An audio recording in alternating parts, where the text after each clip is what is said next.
12ನೇ ಶತಮಾನದ ಶರಣಕಾರರ ಕಾಯಕವೇ ಕೈಲಾಸ ಮತ್ತು ಸಮಾನತೆಯ ಉದಾತ್ತ ಚಿಂತನೆಗಳನ್ನು ಇಂದಿನ ಪೀಳಿಗೆಗೆ ಪರಿಚಯಿಸಲು ನಮ್ಮ ಸಿಂಗನ್ನಡಿಗ ಮಕ್ಕಳು ಸಜ್ಜಾಗಿದ್ದಾರೆ.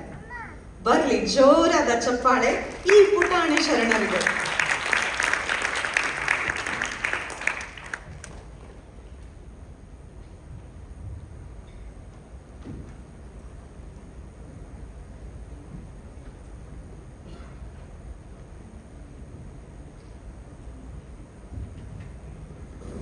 ಕಾಯಕವೇ ಕೈಲಾಸ, ಸಮಾನತೆ ಸಾರಿದ ಶರಣರು. ಬಸವಾದಿ ಶರಣರು ಪ್ರತಿಪಾದಿಸಿದ ಸಮಾನತೆ ತತ್ವವು ಮಾನವೀಯತೆ, ನ್ಯಾಯ ಮತ್ತು ಸೌಹಾರ್ದತೆಯ ಮೇಲೆ ಆಧಾರಿತವಾಗಿದೆ. ಅವರ ದೃಷ್ಟಿಯಲ್ಲಿ ಎಲ್ಲ ಮನುಷ್ಯರು ಸಮಾನರು. ಜಾತಿ, ಲಿಂಗ, ಧರ್ಮ ಅಥವಾ ಸಾಮಾಜಿಕ ಸ್ಥಾನಮಾನದ ಆಧಾರದ ಮೇಲೆ ಯಾವುದೇ ಭೇದ ಭಾವಕ್ಕೆ ಅವಕಾಶವಿಲ್ಲ. ಸ್ತ್ರೀ ಪುರುಷರಿಗೆ ಸಮಾನ ಹಕ್ಕು, ಸಮಾನ ಗೌರವ ಮತ್ತು ಸಮಾನ ಅವಕಾಶ ದೊರೆಯಬೇಕು ಎಂಬ ಅವರ ಚಿಂತನೆ ಇಂದಿಗೂ ಪ್ರಸ್ತುತವಾಗಿದೆ. ಶರಣರು ಧಾರ್ಮಿಕ ಸಹಿಷ್ಣುತೆ ಮತ್ತು ಸರ್ವಧರ್ಮ ಸಮಭಾವವನ್ನು ಸಾರುವುದರೊಂದಿಗೆ ಕಾಯಕವೇ ಕೈಲಾಸ ಮತ್ತು ದಾಸೋಹ ತತ್ವಗಳ ಮೂಲಕ ಆರ್ಥಿಕ ಸಮಾನತೆ ಆದರ್ಶವನ್ನು ಸಮಾಜಕ್ಕೆ ನೀಡಿದರು. ದುಡಿಮೆಗೆ ಗೌರವ, ಸಂಪತ್ತಿನ ನ್ಯಾಯಸಮ್ಮತ ಹಂಚಿಕೆ ಮತ್ತು ಪರಸ್ಪರ ಸೇವೆಯ ಮನೋಭಾವದ ಮೂಲಕ ಸಮಾನತೆ ನೆಲೆಸಿದ ಸಮಾಜವನ್ನು ನಿರ್ಮಿಸುವುದೇ ಅವರ ಕನಸಾಗಿತ್ತು. ಈ ಮೌಲ್ಯಗಳು ಇಂದಿನ ಸಮಾಜಕ್ಕೂ ಶಾಶ್ವತ ಮಾರ್ಗದರ್ಶನವಾಗಿದೆ. ಈ ಮಹಾನ್ ಶರಣರ ಜೀವನದಲ್ಲಿ ಬಿಂಬಿತವಾದ ಮೌಲ್ಯಗಳನ್ನು ನಮ್ಮ ಮಕ್ಕಳು ತಮ್ಮ ವೇಷಧಾರಣೆಯ ಮೂಲಕ ನಮಗೆ ತೋರಿಸಲಿದ್ದಾರೆ.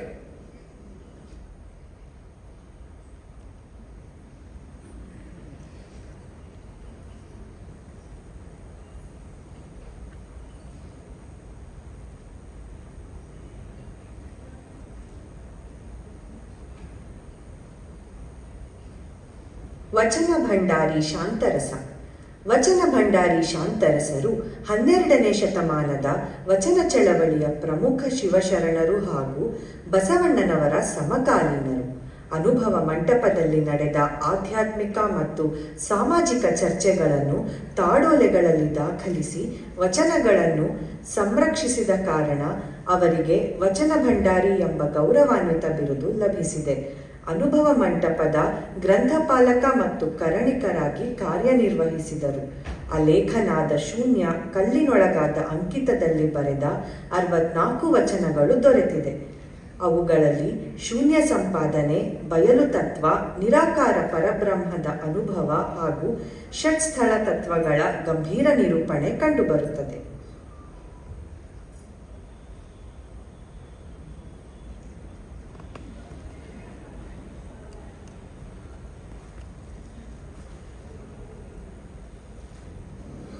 ಕುರುಹಿಂಗೆ ಆಚಾರದ ಪೂಜೆ, ಅರಿವಿಂಗೆ ಸಕಲ ವರ್ಣ ಪ್ರಕೃತಿ ಪಂಚೇಂದ್ರಿಯದೊಳಗಾದ ಸಂಚಿತ ಕರ್ಮಗಳ ಶಂಕೆಯ ಹರಿದು ಇಪ್ಪುದು ತನುಭಕ್ತಿ. ಮನ ಮಹದೊಡಗೂಡಿ ಇರು, ಅಲೇಖನಾದ ಶೂನ್ಯ ಕಲ್ಲಿನೊಳಗೆ ಇದ್ದವನ ಮೆಲ್ಲನೆ ಅರಿ.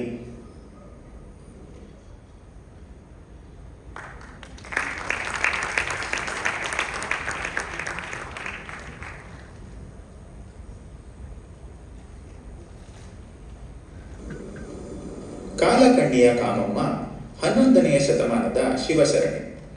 ದನ ಕುರಿಗಳನ್ನು ಕಟ್ಟಲು ಬಳಸುವ ಕಣ್ಣಿ ಅಥವಾ ಹಗ್ಗಗಳನ್ನು ಮಾಡುವ ಕಾಯಕದವರಾಗಿದ್ದರು. ಈಕೆಯ ವಚನದಲ್ಲಿ ಕರಣೇಂದ್ರಿಯಗಳನ್ನು ಲಿಂಗದಲ್ಲಿ ಕಟ್ಟುವ ನಿಷ್ಠೆ, ಗುರು ಲಿಂಗ ಜಂಗಮರ ಕಾಲ ಕಟ್ಟುವ ಶ್ರದ್ಧೆ, ಹೆಣ್ಣು ಗಂಡೆಂಬ ಭೇದವಿಲ್ಲದೆ ತನು ಮನಗಳ ಪವಿತ್ರತೆಯನ್ನು ಸಮನ್ವಯಗೊಳಿಸುವ ಪರಿ ಅದ್ವಿತೀಯ. ಚಂಚಲವಾದ ಇಂದ್ರಿಯಗಳನ್ನು ನಿಗ್ರಹಿಸಿ ಭಗವಂತನನ್ನು ಸಾಕ್ಷಾತ್ಕಾರಗೊಳಿಸಿಕೊಳ್ಳುವ ಬಗೆಯನ್ನು ತಮ್ಮ ಕಾಯಕ ದೃಷ್ಟಾಂತದ ಮೂಲಕ ವಿವರಿಸಿದ್ದಾರೆ. ನಿರ್ಭೀತಿ ನಿಜಲಿಂಗ ಎಂಬ ಅಂಕಿತನಾಮದಲ್ಲಿ ಕಾಲಕಣ್ಣಿಯ ಕಾಮಮ್ಮನವರು ರಚಿಸಿರುವ ಒಂದು ವಚನ ಮಾತ್ರ ಲಭ್ಯವಿದೆ.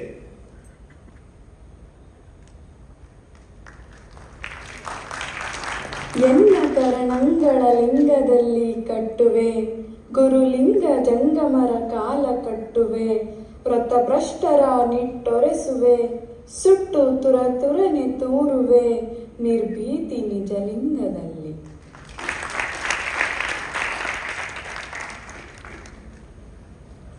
ಕೀಲಾರದ ಭೀಮಣ್ಣ.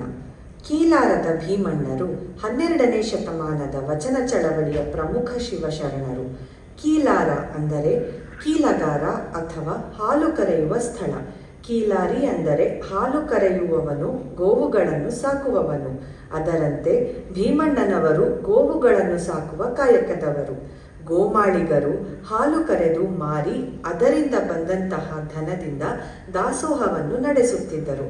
ಪಶುಪಾಲನೆ ವೃತ್ತಿಯನ್ನು ತನ್ನ ಬದುಕಿನ ಮುಖ್ಯ ಮಣಿಹವನ್ನಾಗಿ ಮಾಡಿಕೊಂಡಂತಹ ಭೀಮಣ್ಣನವರು ಕಾಲಕರ್ಮ ವಿಹರಿತ ತ್ರಿಪುರಾಂತಕ ಲಿಂಗ ಎಂಬ ಅಂಕಿತದಿಂದ 10 ವಚನಗಳನ್ನು ರಚಿಸಿದ್ದಾರೆ.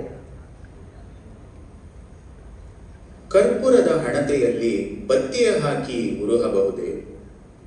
ಕಿಚ್ಚಿನ ಮಧ್ಯದಲ್ಲಿ ನಿಂದು ಕೆಟ್ಟಿತ್ತೆಂದು ಹುಲ್ಲ ಸೊಪ್ಪ ಹಾಕಿ ಹೊತ್ತಿಸಬಹುದೇ? ಅಲಗು ಕ್ರೂರವಾಯಿತೆಂದು ತನ್ನೊಡಲನಿರಿದು ಅಲಗಿನ ಕ್ರೂರ ಸುಲಲಿತವೆನ್ನಬಹುದೇ? ಆ ಗುಣ ಅಲ್ಲಲ್ಲಿಗೆ ದೃಷ್ಟ.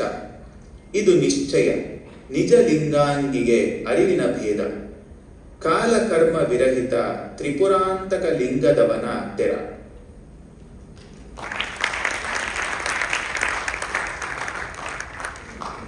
ಗೊಗ್ಗವ್ವೆ. ಗೊಗ್ಗವ್ವೆ 12ನೇ ಶತಮಾನದ ಶಿವಶರಣೆ. ಗೊಗ್ಗಳೇಶ್ವರ ದೇವಾಲಯದಲ್ಲಿ ಧೂಪದ ಕಾಯಕ ಮಾಡುತ್ತಿದ್ದುದರಿಂದ ಈಕೆಯನ್ನು ಧೂಪದ ಗೊಗ್ಗವ್ವೆ ಎಂದು ಕರೆಯುವರು.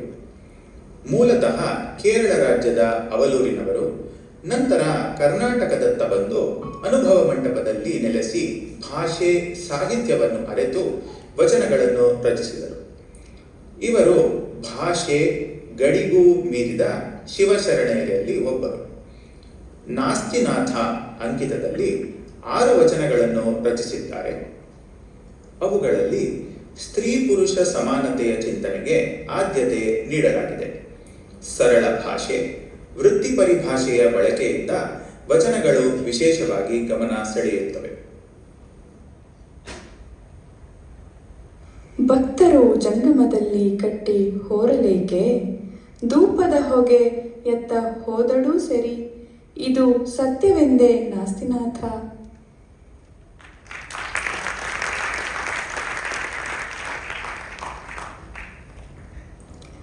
ಕೂಗಿನ ಮಾರಯ್ಯ.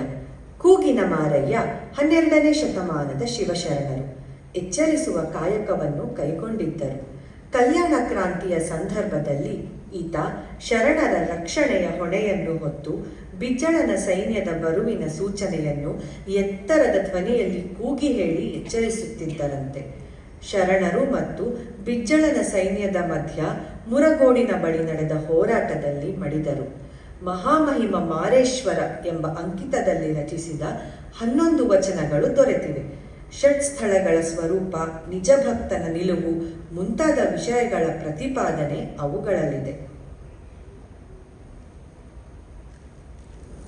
ಲಿಂಗಕ್ಕೆ ಹೊರೆಯಲ್ಲದೆ ನಿಜ ಶಿಲೆಯ ದೀಪ್ತಿಯ ತರಂಗಕ್ಕೆ ಹೊರೆಯುಂಟೆ. ಸಂಸಾರಿಗೆ ಪ್ರಕೃತಿ ರಾಗ ದ್ವೇಷಗಳಲ್ಲದೆ ಮನವು ಮಹದಲ್ಲಿನಿಂದ ನಿಜ ಲಿಂಗಾಂಗಿಗೆ ಈ ಉಭಯದ ಸಂದುಂಟೆ. ಈ ಗುಣದಂಗ ಲಿಂಗಾಂಗಿಯ ಸಂಗ ಮಹಾಮಹಿಮ ಮಾರೇಶ್ವರ.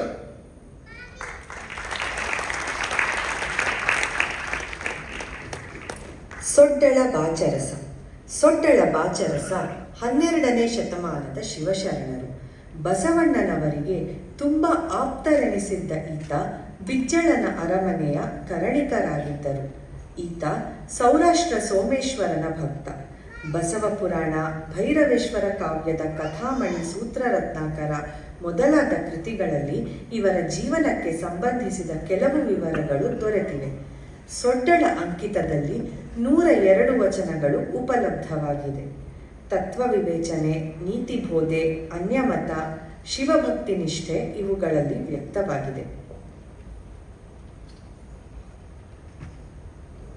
ಉಂಡುಂಡು ಜರಿದವನು ಯೋಗಿಯೇ, ಅಶನಕ್ಕೆ ಅಳುವವನು ಯೋಗಿಯೇ, ವ್ಯಸನಕ್ಕೆ ಮರುಗುವವನು ಯೋಗಿಯೇ, ಆದಿ ಅನಾದಿ ವ್ಯಾಧಿಗಳುಳ್ಳವನು ಯೋಗಿಯೇ. ಯೋಗಿಗಳೆಂದೆಡೆ ಮೂಗನಾಗಳೇ ಕುಯ್ಯಿವೆ. ಯೋಗಿಗಳ ಯೋಗಿ ಶಿವಯೋಗಿ ಸೊಡ್ಡಳ, ಸಿದ್ಧರಾಮನೊಬ್ಬನೇ ಶಿವಯೋಗಿ.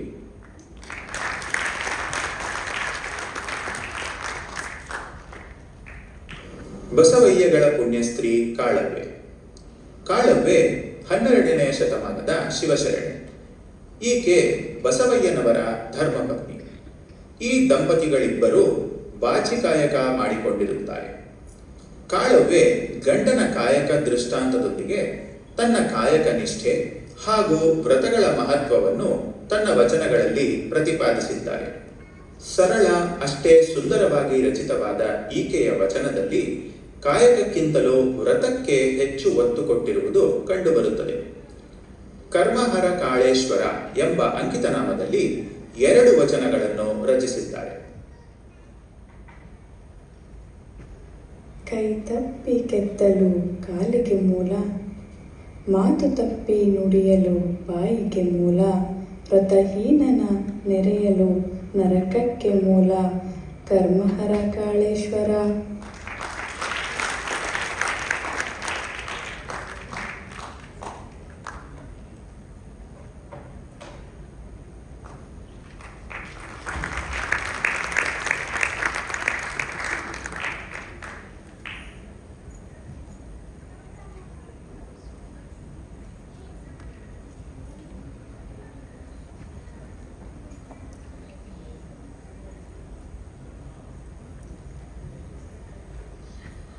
ಆಹಾ, ನಿಜಕ್ಕೂ ಕಣ್ಣಿಗೂ ಹಬ್ಬ. ಪುಟಾಣಿ ಶರಣರ ಈ ವೇಷಭೂಷಣ ಪ್ರದರ್ಶನ ನಿಜಕ್ಕೂ ಆದರಣೀಯವಾಗಿತ್ತು. ಮತ್ತೊಮ್ಮೆ ಎಲ್ಲ ಶರಣರು, ಪುಟಾಣಿ ಶರಣರು ದಯವಿಟ್ಟು ವೇದಿಕೆಗೆ ಬನ್ನಿ, ಒಂದು ಗ್ರೂಪ್ ಫೋಟೋ ವಚನ ಭಂಡ ಬನ್ನಿ, ಜೋರಾಗಿ ಚಪ್ಪಾಳೆ ಬರಲಿ.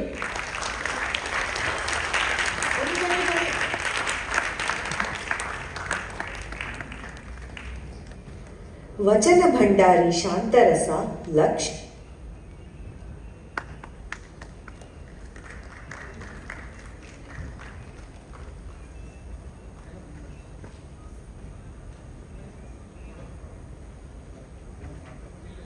ಇಲ್ಲ, ಬನ್ನಿ ಬನ್ನಿ, ಎಲ್ಲರೂ ಮುನ್ನೆ ಬನ್ನಿ, ಬರಲಿ, ಜೋರಾಗಿ ಚಪ್ಪಾಳೆ ಬರ್ತಾ ಇರಲಿ.